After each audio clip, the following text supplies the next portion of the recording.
a client, let's detach an area of your haircut. When you go in and start to detach areas of haircut, it's just amazing in terms of what the detachment does. And we're going through now, we come through on the opposite side. So I'm going to take the triangle on the opposite side. Watch how you'll see the triangle again. Right, there's the point of the triangle, right at the ear, come back through. Remember, your guide is up in the front, lifting that up. And once again, going through, and look at the degree of elevation, how I'm almost swelling or wrapping it across the top of the head. For my friends, I'm just going through and just bringing it right across the head and just elevating, following the guide all the way through.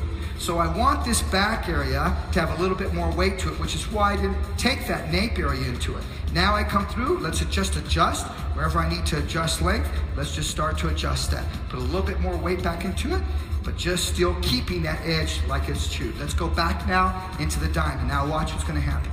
Release the diamond, and now let all this hair fall. And now you can keep the length up on top of that if you want to. It just depends upon the head shape. Her head shape tends to be a little bit more square in the top. In the last 2 classes, we've gone through and we caught some square shapes. You're starting to see, welcome back, Joan Jett. What we're doing right now, my friends, is notice what Chris did. We are now taking our crowns shorter. We're taking undercuts, we're taking underlayers, and we're tilting them upside down. For so long, we've been taking this short underneath. Notice the angle, there's more hair underneath now. So the angles we're cutting are short to long with those shags. The degree of shortness is now on top, where it's always been shorter underneath and longer on top. Why? You girls, take a look at fashion in terms of what you're wearing. There's a little bit more softness in terms of what you're wearing on top, and a little bit more structure in terms of what you're wearing underneath.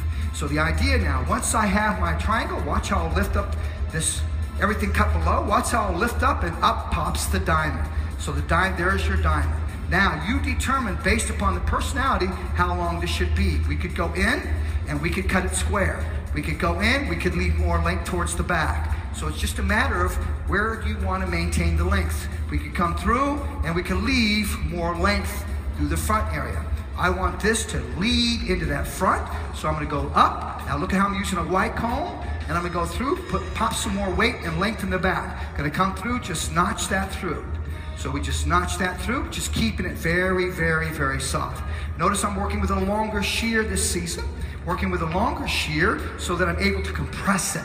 But people want in and want out. So let's go in and let's take away those lines or that weight immediately.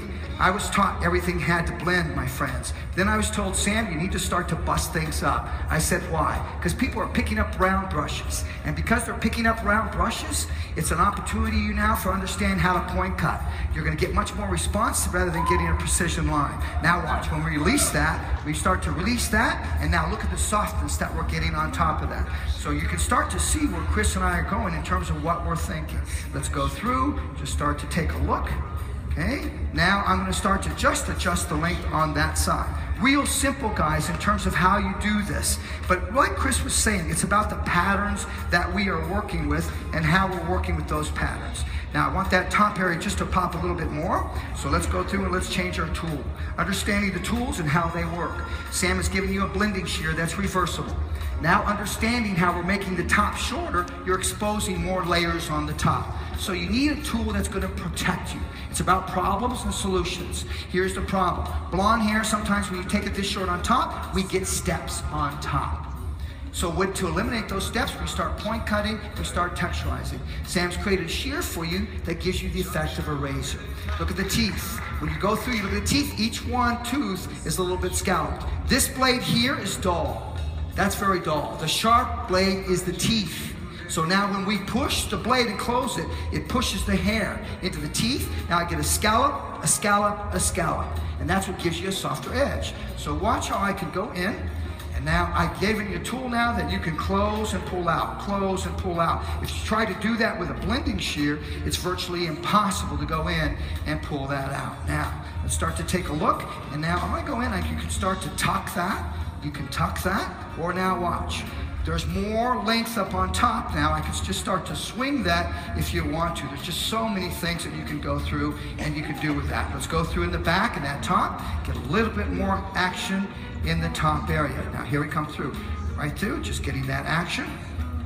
All right, so now it's all about the personality in terms of how you adjust the length. How you choose to adjust that length. I could leave that fringe longer. I could take it shorter. But once again, adjust the personality accordingly. Now I'm going to come through with powder grip. Just going to shake that up. Going to come through, and rather than going in and sprinkling it on, I'm just going to hold it like this, and I'm just going to come through and just start to shoot it at the hair. So I do this. If I want more volume, I lift and I shoot it right inside where I want that volume. So it just pops that texture just a little bit more in terms of how you see it, guys. So it's really about going through and just changing the way we think, change the way we see, and change the way that we do things. Now I'm going to come through, and now just hit it with a blow dryer. Brittany, if I could have a blow dryer, coming right through. And going through, and just watch everything you can just start to see the texture, start to see how it moves. So you can just start to see Chris and I are getting into these little shags in terms of how we're going through, making everything a little bit more textured, a little bit more soft, but at the same time,